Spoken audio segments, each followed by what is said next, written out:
بسم اللہ الرحمن الرحیم۔ آیت نمبر 32 سے 41 کا مضمون جو پیچھے سے سورہ زمر کا چلتا آ رہا ہے، اللہ تعالیٰ فرماتا سب سے بڑا ظالم وہ ہے جو اللہ پر جھوٹ بولے اور سچی بات اس کے پاس آئے تو اس کو جھٹلا دے، اور جس نے سچی بات کو قبول کر لیا وہی سچا ہے۔ دراصل یہ آیت سچی بات کو جس نے قبول کیا، والذی جاء بالصدق، جو سچ لے کر آیا، اس سے مراد نبی کریم ہے، وصدق بہ، جس نے اس کی تصدیق کی، اس سے مراد سیدنا صدیق اکبر ہے۔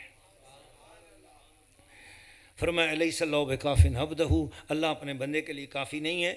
اگر اللہ مجھے نقصان پہنچانا چاہے، کوئی ساری کائنات مل کر مجھے فائدہ نہیں دے سکتی، اور میرا اللہ اگر مجھے فائدہ دینا چاہے پھر ساری کائنات مل کر مجھے نقصان نہیں دے سکتی۔ کتنا خوبصورت عقیدہ ہے، بولو نا سبحان اللہ۔ انسانوں کو نیند کی حالت میں اللہ یتوفی الانفس حین موتہا، جب نیند آتی ہے تو انسان کی جان نکل جاتی ہے ایک لحاظ سے، اس کا رابطہ دل سے رہتا ہے، اللہ تعالیٰ پھر واپس موڑ لیتا ہے نیند کے بعد انسانوں کو، اور جس وقت اللہ تعالیٰ موت کو لائے گا، فرمایا پھر اللہ تعالیٰ روح کو روک لیتا ہے اور انسان کی وفات ہو جاتی ہے۔ فرمایا لوگوں، توبہ کا دروازہ کھلا ہوا ہے۔ یہ آیت کریمہ جب نازل ہوئی تو بڑے بڑے صحابہ چیخے مار کے روتے رہے۔ یہ آیت نازل ہوئی، دراصل حضور علیہ السلام کے ایک صحابی ہیں، اور حضور نے ان کے لیے دعا کی تھی۔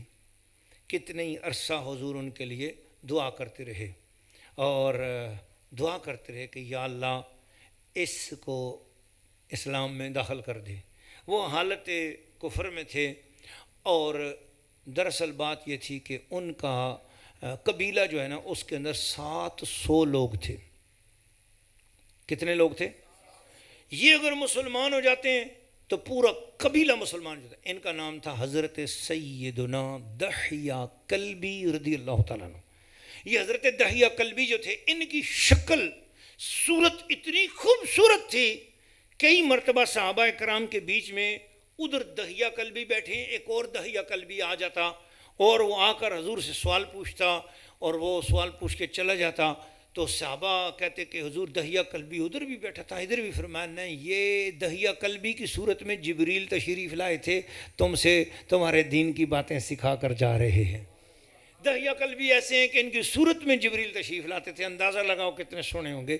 وہ اسلام قبول کرنے کا واقعہ ان کا یہ ہے کہ ان کے لیے حضور نے دعا کی، 2 دن 3 دن فجر کے بعد دعا کہ اللہ دحیہ کلبی کو اسلام دے دے، اللہم اید الاسلام بدحیۃ الکلبی، یا اللہ اسلام کو دحیہ کلبی کی مدد سے نواز دے۔ تیسرے دن فجر کی نماز سے پہلے جبریل تشریف لائے، کہا یا رسول اللہ نے آپ کی دعا قبول کر لی ہے۔ نماز کے بعد صحابہ کرام سے کو بیٹھے رہے، دحیہ کلبی کلمہ پڑھ کے اسلام قبول کرنے کے لیے آ رہا ہے۔ یہ ہے غیب کی باتیں، بولو نا سبحان اللہ۔ یہ قرآن ہمیں بتا رہا ہے کہ زمانے میں کچھ بھی ہونے والا ہو، اللہ اپنے نبی کو خبر دے دیتا ہے، بس یہی ہمارا عقیدہ ہے۔ اللہ نبی کو اطلاع دے دیتا ہے، الحمدللہ۔ دینے والا کون؟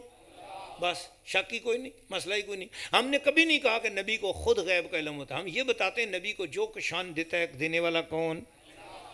چنانچہ حضور نے سلام پھیر کر سارے صحابہ سے کہا لا مصاف قوم، صفوں میں بیٹھے رہو۔ فرمایا اب کوئی آنے والا ہے، سنو تھوڑی دیر گزرے گی۔ تھوڑی دیر گزری تو دحیہ کلبی مسجد میں داخل ہوئے۔ حضور نے سب صحابہ سے کہا کھڑے ہو، اب وہ کھڑے ہو گئے، ان کا احترام کیا، وہ قریب آئے۔ حضور علیہ السلام نے اپنی چادر اتاری اور بچھا دی، فرمایا دحیہ کلبی اس چادر پہ بیٹھو۔ جب دحیہ کلبی نے دیکھا کہ اللہ کے رسول میری اتنی عزت کر رہے ہیں، دحیہ کلبی دونوں گھٹنوں کے بل نیچے جھکے، نبی پاک کی چادر مبارک کو طے کیا، اٹھا کر اپنے سر پہ رکھا، اور کہنے لگے یا رسول اللہ اس چادر پہ میں بیٹھوں، اسے تو اپنے سر پہ رکھنا چاہیے۔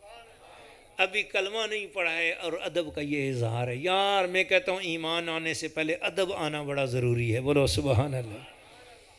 چنانچہ وہ ادب کیا، بیٹھ گئے، اور حضور نے فرمایا پڑھ کلمہ۔ انہوں نے کلمہ پڑھا، اسلام قبول کر لیا، اور پھوٹ پھوٹ کے رونے لگ گئے۔ نبی پاک نے فرمایا دحیہ کیوں رو رہے ہو؟ عرض کہ یا رسول اللہ پتہ نہیں میرے گناہ اللہ معاف کرے گا کہ نہیں، میرے بہت بڑے گناہ ہیں۔ حضور نے فرمایا کیا ہوا؟ اب انہوں نے اپنے گناہ سنانے شروع کیے، تو کہتے ہیں کہ نبی پاک اتنا روئے، حضور کی داڑھی مبارک تر ہو گئی، حضور چپ کر گئے۔ اس نے کہا یا رسول اللہ میں کا عالم کفر میں جب تھا تو مجھے نا بیٹی سے بڑی نفرت تھی. جب میرے گھر میں کوئی بھی بیٹی پیدا ہوتی تو میں اپنے ہاتھ سے اپنی بیٹی مارتا تھا. یا رسول اللہ میں نے 60 اپنی بیٹیاں ماری ہیں. حضور میں کسی سفر میں جا رہا تھا اور میں نے اپنی میری بیوی حاملہ تھی. میں نے اپنی بیوی سے کہا کہ دیکھو میں جا رہا ہوں, میرے بعد اگر بیٹا پیدا ہو تو ٹھیک, اگر بیٹی پیدا ہو تو مجھ سے وعدہ کر تو اسے قتل کر دے گی. ماں نے کہا ٹھیک. یا رسول اللہ میں سفر پہ چلا گیا, پیچھے بیٹی پیدا ہوئی. یہ ماں تھی اور یہ نہیں مار سکی اس کو. اور میں 4 سال بعد آیا. جب میں نے دروازہ کھولا تو آگے سے ایک ننھی منی بچی میرے قدموں میں لپٹ گئی اور ابا ابا کہہ کے مجھ سے لپٹی. حضور میں نے اس کو ٹھوکر مار کے پیچھے پھینک دیا. میں نے کہا کون ہے تو؟ اتنے میں اس کی ماں آئی, اس کو اٹھا لیا, کہنے لگی نہ مار اس کو, یہ تو تیری بیٹی ہے. میں نے کہا میں نے تجھے کہا جو تھا اگر بیٹی پیدا ہو تو اس کو ذبح کر دینا, مار ڈالنا, تو نے کیوں نہیں مارا؟ یا رسول اللہ میں نے تھکاوٹ بھی نہیں اتاری. میں نے سفر میں اتنا سنگ دل تھا, میں نے کئی اٹھائی, میں نے بیلچہ اٹھایا, میں نے اس لڑکی کو پکڑا اور اپنے ساتھ لے گیا. وہ میرے ساتھ چلتی چلتی صحراؤں میں چلی گئی. ایک جگہ جنگل آیا تو میں نے جنگل میں حضور میں نے گڑھا کھودنا شروع کیا. گڑھا کھودتے ہوئے مٹی اڑ اڑ کے میری داڑھی میں پڑتی تھی. وہ ننھے ہاتھوں سے میری داڑھی کو جھاڑتی تھی, میرے بال سنوارتی تھی, مگر جو مجھے اس پہ پیار نہیں آتا تھا. یا رسول اللہ میں نے گڑھا کھودا, پھر اس کو جب پتہ چلا کہ میں گڑھے میں اس کو پھینکوں گا تو وہ مجھے کہتی ہے ابا مجھے نہ مارنا, ابا مجھے نہ مار, ابا جی مجھے نہ مارو نا, ابا جی مجھے اپنے بچوں کا نوکر بنا لینا لیکن مجھے نہ مارو. یا رسول اللہ میں نے اس کی نہیں سنی. میں نے اپنی بچی کو گڑھے میں رکھا اور میں مٹی ڈالتا رہا. حضور وہ نیچے چیخیں مارتی رہی. حضور میرے دل میں کوئی ترس نہیں آیا. یا رسول اللہ آج مجھے اپنا یہ گناہ یاد آ رہا ہے. حضور میں نے کلمہ پڑھ لیا لیکن میرے دل پہ اس بچی کے قتل کا بوجھ ہے. حضور وہ سانس لے لے کے مر گئی. حضور میں نے اپنے ہاتھوں سے 60 بچیاں ماری, پر وہ بچی جو 4 سال کی ہے نا حضور, اس کی ننھی چیخیں مجھے یاد آتی ہیں. حضور میرا کیسے ہوگا, میری کیا بخشش ہوگی؟ اب یہ بات تو کر رہے تھے, صحابہ بھی چیخیں مار کے رو رہے تھے. فرمایا حضور کا جسم کانپ اٹھا اور حضور اتنا رو رہے تھے کہ حضور کے آنسو داڑھی مبارک تر ہو گئے. حضور روتے رہے, حضور کی چیخیں مبارک ہو گئی. حضور چپ ہو گئے, خاموش ہو گئے. ادھر حضور خاموش ہوئے تو داہیہ قلبی رو بچوں کی طرح رونے لگ گیا کہ شاید اب میری بخشش نہیں ہونی, کہ حضور بھی چپ ہو گئے ہیں. تو اتنے میں قرآن نازل ہو گیا. سورۃ زمر کی یہ آیت نازل ہوئی. اللہ نے فرمایا, سورہ زمر کی یہ آیت مبارک نازل ہوئی. اللہ نے فرمایا قل یا عبادی الذین اسرفوا, اے حبیب آپ فرماؤ ان لوگوں کو جنہوں نے اپنی جانوں پر ظلم کر دیا ہے, لا تقنطوا من رحمت اللہ, اللہ کی رحمت سے مایوس نہ ہو. ان اللہ یغفر الذنوب جمیعا, بے شک اللہ سارے گناہوں کو معاف کر دے گا, معاف کرنے والا ہے. انہ هو الغفور الرحیم, وہ بہت غفور بخشنے والا ہے. جب انسان کو اپنے گناہ پہ شرمندگی ہو جائے, نادم ہو جائے, وہ رونے لگ جائے, میں اس کو معاف کر دیتا ہوں. میں اپنے بندے کا آنسو, میری رحمت اس کا آنسو نہیں دیکھتی, آنسو گرانے کی اس کی دیر ہے. او یہی تو امانت تھی نا جس کا ذکر پیچھے کر کے آ چکا ہوں میں. یہی تو وہ امانت تھی نا. آنسو بہانے ہوں گے تو آسمان سوچتا رہا کہ میں کیسے آنسو بہوں گا, پہاڑ سوچتے رہے کہ میں کیسے ندامت کروں گا. ہاں جی یہ, لیکن انسان نے آ کر کہا یا اللہ مجھ سے کچھ ہی ہو جائے گا, میں روؤں گا, میں تڑپوں گا. اور اللہ کو یہی تو چاہیے تھا کہ کسی سے غلطی ہو جائے اور پھر اٹھ کے کہے کہ اللہ غلطی ہو گئی معاف کر دے. اللہ فرماتا ہے میں ساری غلطیاں ٹھیک کر دوں گا, میں تیرے بگڑے سارے کام سنوار دوں گا, صرف تو میرے سامنے جھک کے کہہ دے اللہ مجھ سے غلطی ہو گئی, میں معاف کر دوں گا.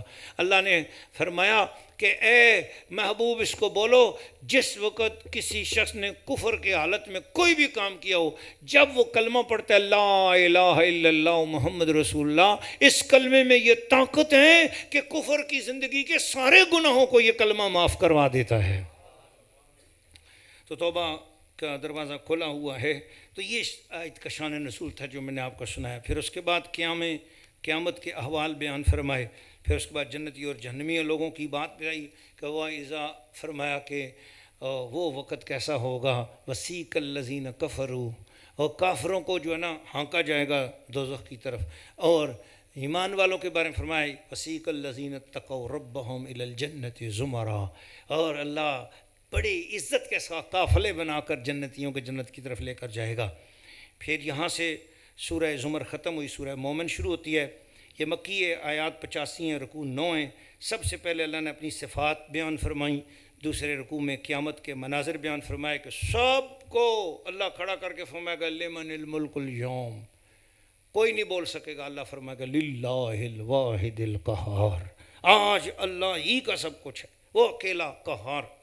فرمایا پھر اللہ اپنی بات کا خود جواب دے گا، تو اللہ تعالیٰ کی کہ سے کوئی چیز نہیں چھپتی۔ اللہ فرمایا خبردار، تم ذرا سے جھک کے بیٹھتے ہو، تم سمجھتے ہو تمہارے سینوں میں جو بات ہے وہ مجھے نہیں پتا، تمہارے سینوں میں جو کچھ ہے میں اسے بھی جانتا ہوں، ہر چیز میں جانتا ہوں۔ پھر اللہ پاک نے فرعون، حامان، قارون کے کفر کے نمائندوں کا ذکر کیا، اور پھر دربار فرعون میں جو حضرت موسیٰ علیہ السلام کی حمایت میں جو بندہ اپنا ایمان چھپا کر بول رہا تھا اس کی بات بیان کی۔ پھر کافروں کو جو صبح و شام آگ پر پیش کیا جاتا ہے اس کی بات بیان کی۔ پھر فرمایا یاد رکھو ہر وقت اپنا کوئی بھی معاملہ ہو اللہ کے حوالے کیا کرو، بولا کرو وَأُفَوِّضُ أَمْرِي إِلَى اللَّهِ إِنَّ اللَّهَ بَصِيرٌ بِالْعِبَادِ۔ پھر فرمایا میں ایمان والوں کو اپنی مدد دیتا ہوں، آنکھ والے اور اندھے برابر نہیں ہیں، صبح اور شام برابر نہیں ہے، اور ظلمات اور نور برابر نہیں ہیں، زمین و آسمان اللہ کے نور سے منور ہیں۔ نبی پاک علیہ السلام نے فرمایا دعا جب بھی مانگو تو بڑے یقین سے مانگو گو۔ اللہ نے فرمایا دعا عبادت کا مغز ہے، نبی پاک نے فرمایا، اور اللہ تعالیٰ کے حضور عاجزی کے ساتھ دعائیں مانگا کرو، اللہ اپنے بندوں کی دعائیں سنتا ہے۔ پھر توحید پر کائناتی اور تخلیقی فوائد اللہ تعالیٰ نے فرمائے کہ بھئی یہ تم جمے ہوئے خون سے بنایا ہے تمہیں، اور یہ زمین بنائی، آسمان بنایا، اس پر غور کرو۔ پھر منکروں کا انجام اللہ نے بتایا، پھر فرمایا یاد رکھ لینا حالت نزا میں اگر کوئی بندہ کلمہ پڑھے گا تو وہ ایمان قبول نہیں ہوگا، اس سے پہلے ایمان غرغرہ لگنے سے پہلے ایمان لے آؤ، سچے دل سے اللہ کی بارگاہ میں حاضری دو۔ اس طرح صورت مومن ختم ہوتی ہے، سورہ حامیم سجدہ شروع ہوتی ہے، اس میں 54 آیات ہیں، رکوع 6 ہیں، اور اللہ تعالیٰ نے چونکہ اس کی آیت نمبر 38 میں ایک سجدہ ہے تو اس وجہ سے سجدہ اس کا نام بھی حامیم سجدہ ہے۔ اور یہ بھی بات بتاؤں آپ کو، آج میرے سے سن لو یہ بات، پھر آگے شاید میں نہ کر سکوں، جتنا کچھ اللہ نے تورات اور زبور میں بیان کیا ہے وہ سارے کا سارا حامیم کے نام سے شروع ہونے والی صورتوں میں بیان ہو گیا ہے، اور یہ 6 صورتیں قرآن پاک کے اندر حامیم حامیم حامیم سے شروع ہونے والی، ان سب صورتوں میں تورات اور انجیل کا سارا مضمون آ گیا۔ لہٰذا اب ہمیں تورات پڑھنے کی کوئی ضرورت نہیں ہے، انجیل پڑھنے کی ضرورت نہیں ہے، ہمارا اس پر ایمان بس کافی ہے۔ تورات اور انجیل میں جو حق تھا وہ سارا اللہ نے ہمیں حامیم کی صورت میں 6 صورتوں کے اندر عطا فرما دیا ہے۔ یہ بھی صورت حامیم سے ہی شروع ہوتی ہے، تو اس لیے تو اللہ تعالیٰ نے اس میں جو ہے نا وہ قرآن مجید اور صاحب قرآن کا پیغام بھی بیان کیا، اور فرمایا کہ یاد رکھو اللہ تعالیٰ کو عاجزی بہت پسند ہے۔ تخلیق ارض و سما کا ذکر کیا اور پچھلی قوموں کے حالات بیان کیے، اور یہ بھی فرمایا یاد رکھنا تمہارے کان، تمہاری آنکھیں، تمہارے بدن کی یہ کھالیں بھی قیامت کے دن گواہی دیں گی۔ توحید والوں کو خوشخبری سنائی، اور وہ کہتے ہیں کہ جب تم قرآن سنو تو اس میں شور ڈالو اور قرآن کو غور سے نہ سنو، تاکہ جو ہے نا وہ لوگوں کو ہدایت نہ مل سکے۔ آج بھی یہ سسٹم ہے، لوگ قرآن کی طرف متوجہ نہیں ہیں، یوٹیوب کھولیں گے تو اور چیزوں کی طرف پڑ جائیں گے، ٹھیک ہے، اور چیزوں کی طرف پڑ جائیں گے، لیکن قرآن کا چینل کھولیں گے تو نیند آ جائے گی، اندر بھی شیطان، باہر بھی شیطان، ہاتھ بھی شیطان۔ اس لیے ہم نے اس اندھیرے ماحول میں ماں جی ایجوکیشنل امپائر کے ذریعے یہ چینل قائم کیا تاکہ کسی طرح آپ کو دین کی طرف ہم لا سکیں۔ قیامت کے دن یہ نہ کہہ سکو ہو جی پیر صاحب، اللہ جی قیامت کے دن آپ کو کہ جی ہمارے پاس پیر صاحب تھے وہ ایسے باتیں تو کرتے تھے لیکن یوٹیوب پہ کوئی چینل نہیں قائم کیا، ہم یوٹیوب پہ رہتے تھے، ہمیں کوئی نصیحت کرنے والا تھا۔ بابا ہم نے اندھیرے ماحول میں چراغ جلائی دیا ہے، اب آپ کا کام ہے، اب جس کا دل چاہے آ جائے پا جائے روشنی، ہم نے تو دل جلا کے سر عام کر دیا۔ پھر اللہ تعالیٰ نے جو ہے نا وہ اللہ تعالیٰ نے تمام انسانوں کو بتایا کہ اللہ کی طرف مڑو اور رات دن چاند سورج اللہ تعالیٰ کی قدرت کی نشانیاں ہیں. ان مشرکوں سے پوچھو سجدہ صرف اللہ کے لیے، سورج اور چاند کے لیے سجدہ نہیں ہے. اور یاد رکھو یہ مشرک لوگ تکبر کرتے ہیں، اور جو فرشتے ہیں یہ تو دن رات اللہ تعالیٰ کی تسبیح بیان کرتے ہیں. تو پھر یہ فرمایا کہ یاد رکھو ایمان والے لوگوں کے لیے قرآن شفا ہے، اور جو لوگ اندھے بہرے ہیں ان کو نہیں پتہ لگتا.